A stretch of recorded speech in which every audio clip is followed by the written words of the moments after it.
Ah, jadi yang menginjak guru adalah engkau. Bukan kakak Secuk. Mana mungkin aku kera raksasa itu. Aku sendiri tidak tahu kenapa bisa begini. Kita harus membalas sama Dia masyarakat bersalah. ini. Jangan, guru aku akan membunuh dia. Adiksa, kejar. Tidak akan menyakiti kamu. Kera kecil, hati-hati. Tidak. Samjong memberi salam pada Dewi Kuan Im. Masalah kalian aku sudah tahu semua. Tapi hamba tahu kera kecil ini memiliki sifat yang baik sekali. Tapi kenapa dia bisa mengakibatkan darah mengalir bagikan sungai dan mendatangkan musibah besar? Asalkan kita memiliki sebuah hati poti, pasti takdir bisa diubah. Gokong, coba kau ingat hari kelahiranmu. Pasti kau akan mengerti. Dewi Kuan Im, kau belum selesai bicara. Guru, Dewi Kuan Im mengatakan kita harus memiliki sebuah hati poti. Aku rasa yang dia maksud adalah guruku dulu, si Poti Loco. Aku ingin bawa kera kecil untuk menemui dia. Baiklah, kalian pergilah. Kak Gokong, kita sudah tiba. Kera kecil, beri hormat pada guru. Kera kecil ini sangat cerdas. Kalau dia dididik baik-baik, nanti dia bisa lebih hebat darimu, Sun Gokong. Wah, guru, angkat dia jadi muridmu. Guru sudah mau mengangkat aku jadi muridnya. Kau belajar dengan guru di sini ya. Setelah Gokong berpisah dengan kera Lokyi, mereka berempat meneruskan perjalanan mereka.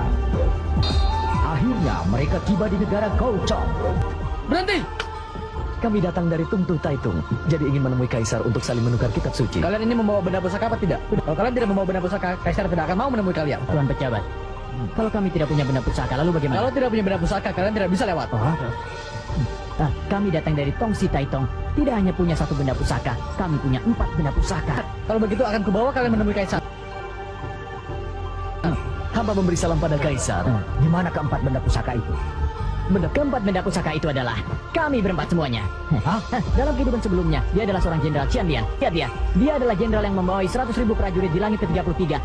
Dan aku adalah Sun Gokong yang serba tahu, berilmu tinggi. Sebenarnya dalam kehidupan sebelumnya, dia adalah Kam Sanchi. Kalau begitu kalian berempat adalah dewa langit yang turun ke bumi. Menteri, cepat siapkan kamar paling bagus dan makanan paling enak untuk mereka. Bagaimana? Ada tidak? Tidak ada. Bagaimana kalau kita cabut di bulunya? Siapa bilang tak ada? Siapa kalian? Aku menteri. Kaisar. Aku permaisuri. Aku ya Ibu Suri. Kaisar, kau sebagai pemimpin negara ini, kenapa sampai kau tega melakukan pencurian terhadap kami? Negara Kocong selalu harus mempersembahkan benda pusaka kepada 3 ekor siluman. Kami benar-benar terpaksa. Pernah suatu tahun kami tidak mempersembahkan benda pusaka untuk mereka. Ditimpa banjir besar dan musim kemarau panjang. Semua perbuatan Kaisar adalah untuk rakyatnya. Kelihatannya tahun ini rakyat kami akan ditimpa musibah lagi. Kenapa tak bilang dari tadi? Sun Gokong pasti punya benda pusaka. Untuk apa kau bawa mereka datang kemari? Aku mendapatkan benda pusaka langka dari mereka, jadi khusus saya bawa mereka kemari untuk mempersembahkannya. Di dalamnya ada seorang kerdil. Dia mengetahui kejadian 500 tahun yang lalu dan 500 tahun kemudian, serta 500 tahun ini.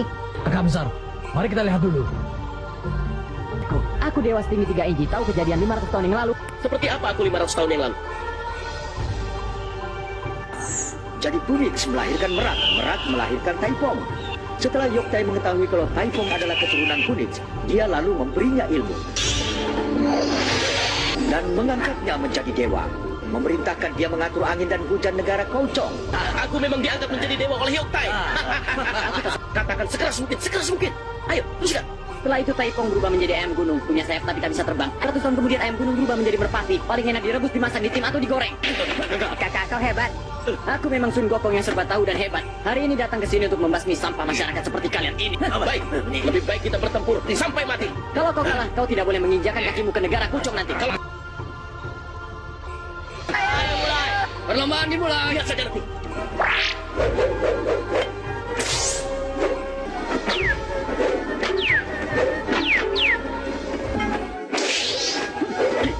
kalau kalian berani melawan aku, mati kalian. Hai Kak Gokong, cepat sekali. Kaisar, ketika siluman sudah kukalahkan.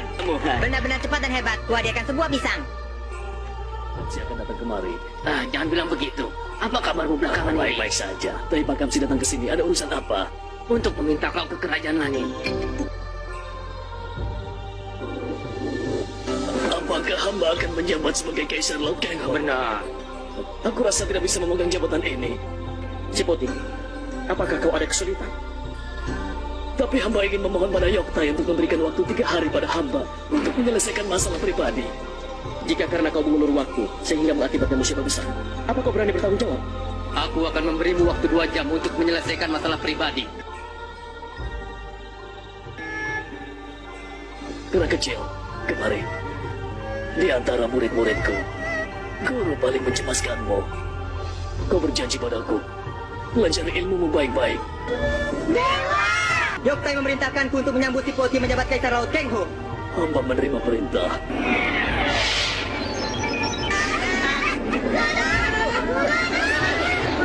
Setelah guru pergi, kalian harus belajar yang rajin ya. Malam itu, Tong Sam Tong mimpi aneh lagi. Dia melihat kera Loki tidak hanya berubah jadi seekor kera raksasa, tapi malah berubah jadi seekor naga.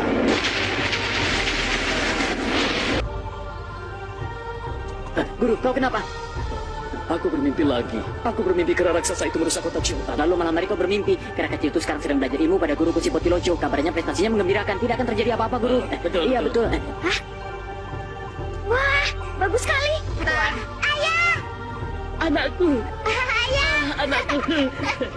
Kau bolos sekolah ya? Bukan, karena si Poti Joshi diminta oleh Yokai untuk menjabat sebagai kasar laut, sehingga sekolah harus dibubarkan. Putriku, kera ini dari mana?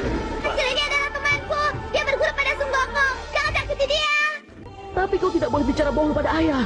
Tidak, dia tidak bicara bohong. Kakak Gokong memang guruku. Hei, dengarkan aku.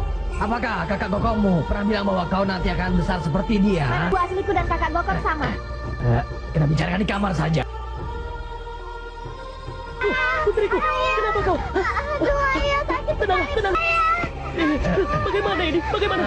Kakak besar, tenang saja. Ini hanya reaksi normal. Ya. Sakit sekali. Ayah, ayah, kenapa aku jadi begini? Sakit. Aduh, sakit. Kera Loki makin hari makin tinggi.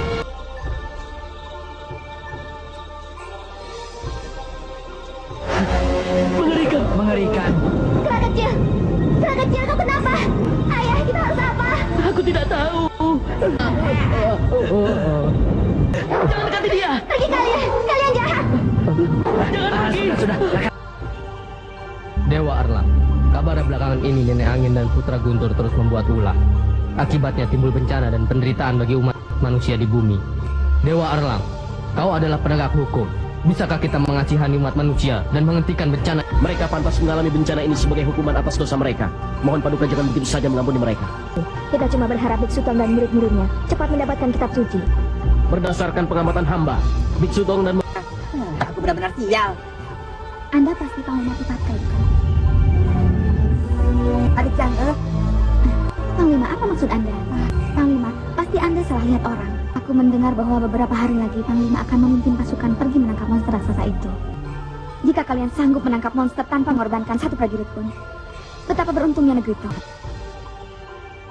kibarkan panji. Tuan Putri, aku sudah siapkan semuanya demi langit dan bumi, negara dan rakyat. Ah, Panglima,